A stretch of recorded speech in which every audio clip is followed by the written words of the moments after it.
Então, olá a todos. Meu nome é Alice Mello, sou consultora de recursos humanos da Informa Markets e hoje eu vou conduzir aqui esse Informa Talks. Hoje nós vamos falar um pouquinho sobre como a pandemia mudou aí muito a nossa rotina aí da noite para o dia, né? Muitas empresas tiveram que readequar aí o seu modelo de trabalho para o home office, também conhecido como o trabalho remoto. Isso reflete uma mudança de comportamento nas organizações. Tiveram que repensar seus processos, rotinas, tem esse papel da liderança, o papel fundamental também nessa transformação. Hoje, para esse Informa Talks, nós temos a presença da Adriana Ferreira, que ela é vice-presidente de recursos humanos da Informa Markets aqui no Brasil, e o professor Armando Lourenço. Ele é professor da FIA, ele é também o presidente do Instituto Ernst Young e também colunista da revista Você S.A. Muito obrigada pela presença dos dois. E, Adriana, vou passar aí para você começar esse papo, tá bom? Tá bom. Obrigada, Alice. Boa tarde a todos. Muito obrigada, professor. Obrigada, Alice, pela introdução. Bom, como você disse, realmente é um cenário com muitos desafios, mas eu, pessoalmente, eu enxergo muitas oportunidades nesse cenário que nós estamos vivendo, né? Eu assisti uma live essa semana e um termo que o palestrante usou e que eu acho que faz bastante sentido. Ele trouxe que a pandemia, ela deslinearizou o tempo, né? A gente não tem mais esse tempo linear, a gente tem tudo junto ao mesmo tempo acontecendo, né? O presente, o passado, o futuro, é tudo agora. E a mudança é a única certeza que nós temos, né? Porque são tantos elementos novos que tudo muda muito rápido o tempo todo. E o digital, ele hoje, principalmente para um negócio como o nosso, que está extremamente impactado aí por todo esse processo do coronavírus, ele não é algo novo, né? Ele já permeia a nossa existência há muito tempo. E é muita inocência a gente pensar que se trata só de tecnologia, de equipamentos e serviços, né? E não é, isso é efetivamente mindset, né? A forma como a gente pensa, que se traduz como a gente age, utilizando os recursos que vieram para facilitar a nossa existência, né? Isso, como você disse, exige um processo de amadurecimento da liderança, né? Que para alguns já deveria ter acontecido, mas para lidar com esses elementos que hoje fazem parte da nossa dinâmica, né? Então, home office, tantos modelos de contratação diferenciados que nós temos hoje, a autogestão, o trabalho por propósito, né? Entender o que a companhia faz e efetivamente o quanto que isso está alinhado com o meu propósito enquanto profissional, e também a atenção, né? Que o valor que a gente gera para o indivíduo enquanto organização. Né? Então, isso são temas que estão muito latentes hoje no nosso dia a dia e que com certeza vai valer muito a pena esse bate-papo aqui com o professor. Bom, eu gostaria mais uma vez de te agradecer, professor Armando, por estar aqui conosco, e eu gostaria de começar esse nosso bate-papo com uma questão de como a transformação digital ela está impactando no modelo de liderança atual. Qual que é a sua visão? Bom, primeiro eu queria agradecer o convite, Adriana, Alice, também estou super contente aqui para conversar com vocês desse tema de liderança. A transformação digital, ela não começou com a virtualização na pandemia, ela já começou antes. E o impacto é global, impacto no Brasil. E para você ter uma ideia, antes da pandemia, pelo Fórum Econômico, a gente ia ter até 2022, a gente teria um acréscimo, vamos dizer assim, de 133 milhões de novos empregos, iria se perder 75 milhões, ou seja, um superávit de 58. Então, quando a gente olha, os números não vão ser exatamente esses, mas haverá um superávit. E quando a gente olha os números da ONU, por exemplo, de 2017, quando ela coloca uma pesquisa para a gente que 69% das crianças que ingressaram na escola em 2017 vão trabalhar em profissões que não existem hoje, ou que não existem em 2017. Então, quer dizer, isso está conectado com a transformação digital. Então, a transformação digital está mudando brutalmente a questão do emprego e está transformando as pessoas. Agora, uma questão que vale a pena um alerta é que ainda a gente tem uma preocupação muito grande em se desenvolver, por exemplo, em questões, por exemplo, como blockchain, RPA, que é robotics, ou data analytics, ou mesmo, enfim, todas as inteligência artificial. Isso não é que é fácil da gente aprender, mas é possível, com dedicação, esforço, etc., com atenção, a gente vai se desenvolver. O grande problema não está na tecnologia. O grande problema está na palavra que você falou, Adriano, é na mudança de mindset. Quer dizer, é a pessoa enxergar soluções digitais para o cotidiano dela.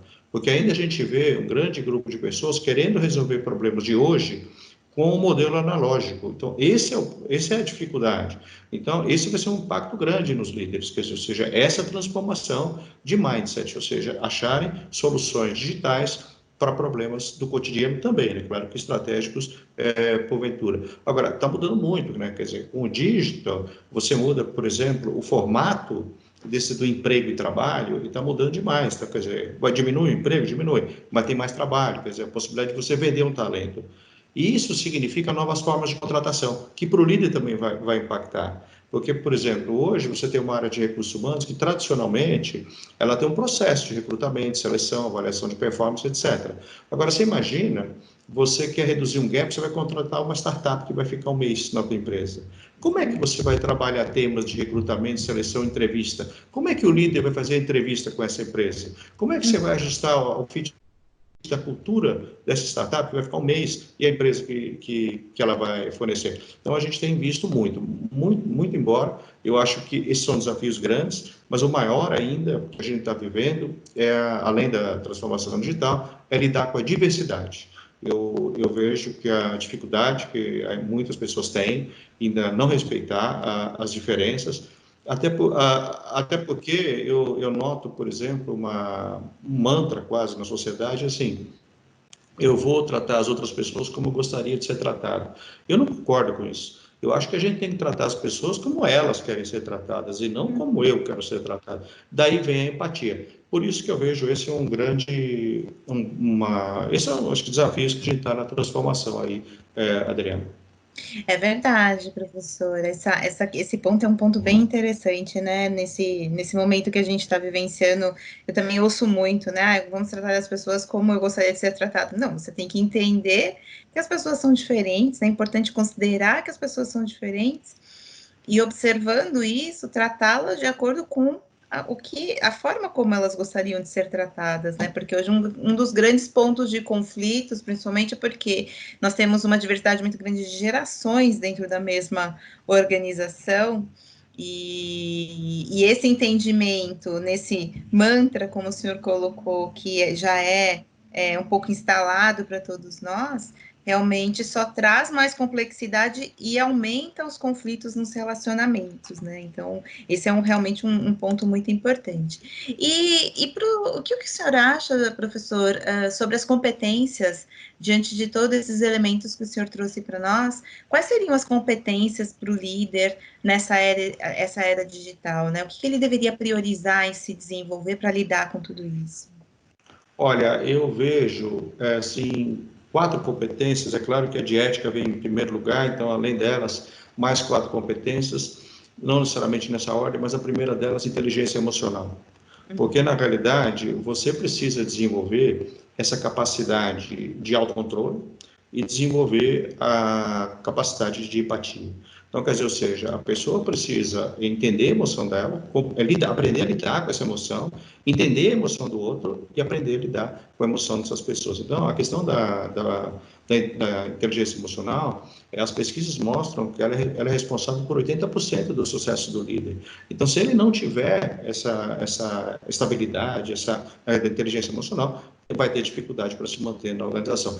E o problema é que as pessoas só cultivam conhecimento técnico. Ele é importante. Você, quando alcança um nível alto de executivo, ou mesmo na média gerência, você tem que estar super atualizado. Mas a diferença vai na inteligência emocional. A outra competência é a adaptabilidade. Quer dizer, ou seja, veja, como a gente não sabe qual vai ser o mundo o ano que vem, a gente não sabe quando, durante que a gente está vivendo, a gente não sabe 2, 3 meses. Então, a gente precisa se desenvolver para um mundo que a gente desconhece. Então, como é que a gente faz isso? Sendo adaptável para qualquer mundo que apareça. Então, muitas vezes a gente pensa que a gente é adaptável, mas não é uma verdade absoluta. Quando você olha o teu dia a dia, você vê, na realidade, pequenas assim, resistências todos os dias. E isso independe da idade. Você pega, por exemplo, eu não dou mais aula na graduação, mas dei até 2018. E quando eu dava aula na graduação, eu dava aula toda quinta-feira à noite. E na média dos alunos da graduação tem entre 18 e 24 anos. Era muito interessante, porque eu entrava na classe, e quando eu olhava a classe, todos os alunos estavam sentados na mesma cadeira. Eles não mudavam nem a cadeira. Você entende o que eu estou querendo dizer? Então você veja que a resistência que a gente não muda de cadeira.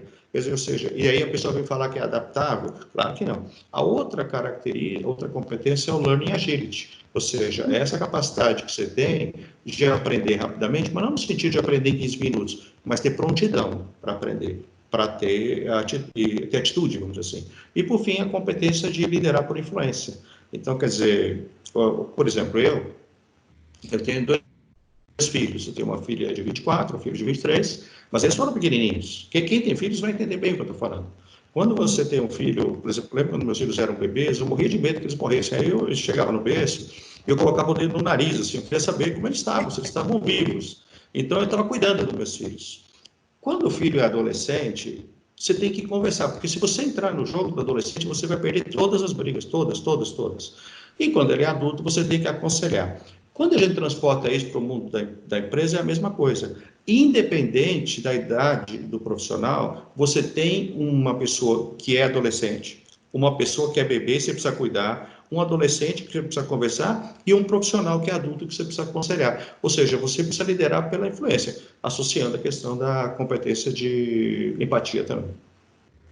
É verdade, né? Mais uma vez, aqui a nossa capacidade de perceber os diferentes estágios que as pessoas estão, né?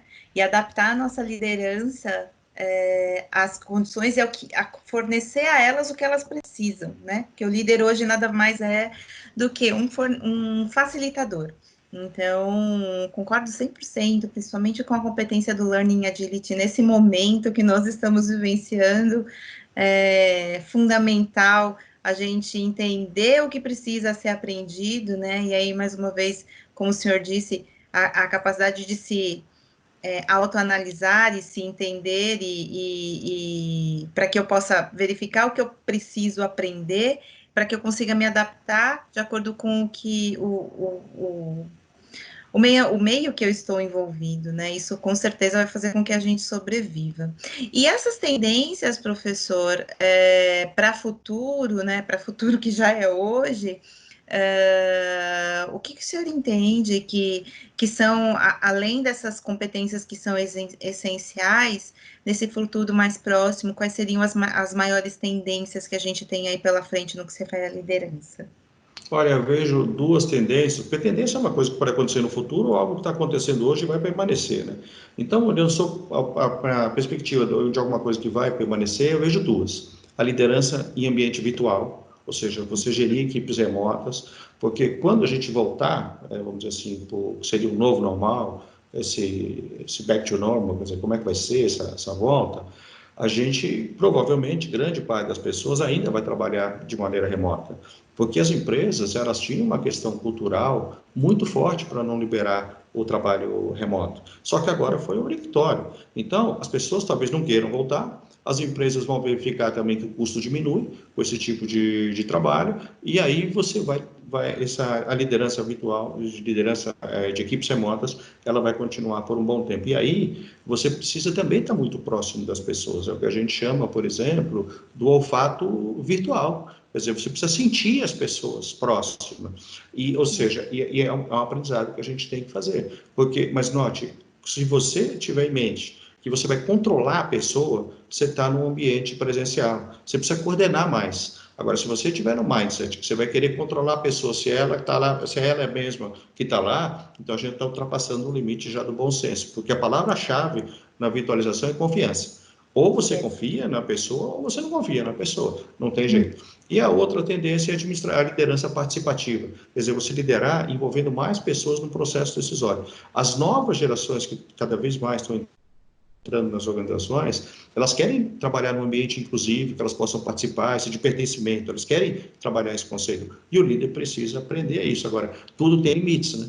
Porque se você está numa empresa de grande porte, que tenha processos globais, etc., você também tem dificuldade em fazer todas as alterações. Você veja que para o líder também é um desafio para liderar no ambiente participativo. Você falou uma palavra muito chave, ele vai ser um facilitador, ou seja, ele vai moderar uma reunião. É muito importante ele entender ele facilitar o processo.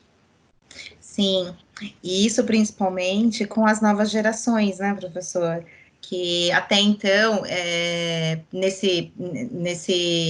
até esse processo de pandemia, um dos grandes desafios que nós tínhamos era reter as pessoas de grande talento, principalmente em companhias que estão em processo de transformação, e quando você é global, onde você tem uma velocidade mais desacelerada, porque você depende muito de processos que são globais, né? Nem tudo é decidido no país.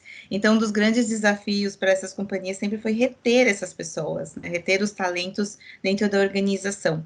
Olhando para mundo pós-coronavírus, né? O que o senhor enxerga como desafio e como oportunidade para se aplicar para a retenção desses talentos, uma vez que sairemos todos transformados?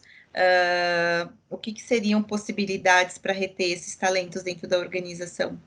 Olha, eu vejo, assim, como desafios, a retenção deles, eu vou comentar já, mas eu acho que a gente tem atração de talentos, que é uma coisa chave, a gente tem engajamento de talentos, e a gente tem o desenvolvimento de talentos. Então, começando pelo desenvolvimento, você pega, por exemplo, quando você faz uma avaliação de performance, ela é uma possibilidade de desenvolver a pessoa. Só que a gente não pode pensar só no feedback, esse é o problema. O pulo do gato não está no feedback, o pulo do gato está no feed forward. Quer dizer, o que você faz com esse feedback? Porque todo mundo, Adriana, ela é júnior. O diretor é júnior em algum momento, o gerente é júnior em algum momento, o analista é júnior em algum momento. Eu passo por situações que eu também tenho minhas dificuldades. E eu preciso de um aconselhamento. Então, veja, não adianta só pontuar. Pontuar é importante, porque eu acho uma loucura você desligar uma pessoa sem ter dado oportunidade e visibilidade do que ela deveria melhorar. Isso é ponto, isso a gente tem que pensar muito nisso. Agora, não adianta só pontuar, a gente precisa ajudar. E esse é o ponto dos líderes, porque muitas vezes o líder não tem repertório para ajudar. Quer dizer, ele sabe pontuar, mas ele não sabe como resolver aquela situação. Você imagina, o funcionário que já é júnior, que está perdido, ele fica pior ainda. Ou seja, então, o desenvolvimento das pessoas é um ponto-chave. E aí a gente vem com processos, né, as empresas que podem ter uma universidade corporativa ou ações de desenvolvimento são chave, mas o desenvolvimento a gente vai precisar. Outra questão, ele está conectado na atração. Esse é um ponto que outro dia eu escrevi um artigo na Você SA e o título era assim, o RH é culpado de tudo? Para chamar atenção mesmo, né? Porque eu não acho o RH culpado de tudo. O RH praticamente não é culpado de quase nada, mas as pessoas colocam a culpa. Agora, quem é que executa as políticas e estratégias de RH? Os líderes. Esse é o problema. Quem vai fazer o trabalho é o líder. Então, por exemplo, a gente espera muitas vezes que o RH atraia talentos para a gente. Só que o RH, ele não tem condições humanas de atender todas as áreas da melhor forma possível, porque a equipe nunca é tão grande quanto a gente gostaria. Então, as empresas, para atrair mais talentos, vão recorrer para questões, por exemplo, como você participar do Great Place to Work, ou você não é 150 melhores, você está posicionado lá, claro que você vai chover currículo. Mas eu acho que o líder também pode ajudar na atração. Não falando, por exemplo, em mídias sociais, mas falando em presença digital. O líder, ele tem que estar presente digitalmente, ele tem que postar aspectos interessantes, ele tem que fazer palestras em assuntos interessantes. Para quê? Para que o funcionário, o colaborador, fale assim, eu quero trabalhar com essa pessoa. Então, você veja que o líder pode atrair novos talentos, não é o RH só que atrai novos talentos, só esse é um desafio grande. Agora, quando a gente fala em engajamento, o engajamento é uma questão muito complicada, porque, veja, vamos pegar um número pequeno, vamos supor que você tenha 5 pessoas e que você gaste com essas 5 pessoas, em termos de folha de pagamento, 5 mil. Se 2 dessas pessoas estiverem procurando emprego, você já não tem mais 5 pessoas, você tem 3 e um pouquinho. Por mais profissional que a pessoa seja, e trabalhe às 8 horas ou 10 horas, foco total, a pessoa, ela começa a trabalhar, mas ela não sabe se ela vai ficar uma semana. Como é que ela vai desenvolver um projeto para uma empresa que talvez ela vai embora amanhã? Então, a produtividade cai. Só que você continua com o mesmo custo, uma produtividade menor. Então, significa que a produtividade impacta no resultado financeiro, que impacta em menores investimentos. Então, você veja que a possibilidade de engajar também é uma função do líder. E na questão do engajamento tem a palavra confiança. Quando você vive num ambiente que não é confiável, que você não é transparente, que não é ético, você não quer ficar. Porque hoje eu vejo muito mais essa preocupação do que eu via no passado. Mas as pessoas se preocupavam em entrar numa empresa que poderiam ter determinadas experiências atreladas a essa competência, mas hoje elas querem estar alinhadas a valores da empresa. Então, porque senão ela não fica. E, por fim, a retenção, né? A retenção é muito longa, ou seja, mas é importante a gente abrir uma questão, Adriana. Eu vejo muito essa discussão de retenção, tem que reter, mas nós não vamos conseguir reter 100% das pessoas. É importante que algumas pessoas saiam, porque senão você não tem movimentação na empresa. Quer dizer, as pessoas não sobem. Quer dizer, então, a retenção, o que ela não pode estar é no nível superior à indústria, ao setor que você trabalha. Agora, você vai tendo práticas, né? Então, você tem determinados tipos de benefícios individualizados, personalizados, ajudam muito. Quando você tem um ambiente de confiança, isso ajuda muito. Meritocracia ajuda muito. Quer dizer, você tem uma série de fatores, na realidade, que ajudam a engajar. Mas eu diria para você que ainda esses fatores que eu falei agora, eles são fatores conectados à instituição, que o RH pode cuidar. Mas quem faz isso é o líder. Sabe aquela pessoa que fala assim, eu demiti meu chefe? Então, quer dizer, quando você demite o chefe, e você tem ambientes que são nocivos, tóxicos, quer dizer, então, a pessoa, ela não vai embora, muitas vezes, pela empresa. Ela pode até falar isso, mas, na realidade, ela vai porque ela não consegue trabalhar mais com aquele líder. Olha, a grande mensagem é, se você tem um líder, que você não tem admiração por essa pessoa, é muito difícil você trabalhar, porque você precisa olhar para essa pessoa e falar assim, sabe, eu sei para onde ele está indo, ou ela. Eu confio minha carreira, que eu vivo 6 meses aqui, mas que 6 meses eu vou ficar com essa pessoa. Quando você pede admiração num líder, então você vai ter uma retenção cada vez pior. É claro que outros fatores institucionais ajudam bastante, prejudicam bastante a retenção, mas eu acho que o líder tem um papel mais relevante. É verdade, professor. E o senhor falou uma palavra que, para mim, principalmente nesse momento, ela tem se tornado muito chave nas relações dentro da organização, que é a palavra confiança, né? Então, efetivamente, as companhias, para sobreviverem, a liderança, para conseguir trazer junto a sua equipe, para que a gente consiga superar esse momento, é importante a confiança, né? A liderança entre os seus pares, os superiores e as equipes com a sua liderança, confiando de que as estratégias estão sendo desenvolvidas e garantindo um processo transparente de comunicação, né, que eu acho que é essencial, porque isso tudo faz com que isso se quebre, essa admiração, essa inspiração, e aí com certeza não tem engajamento que resista, né, se você não tem confiança e se você não tem admiração pela pessoa que você está trabalhando.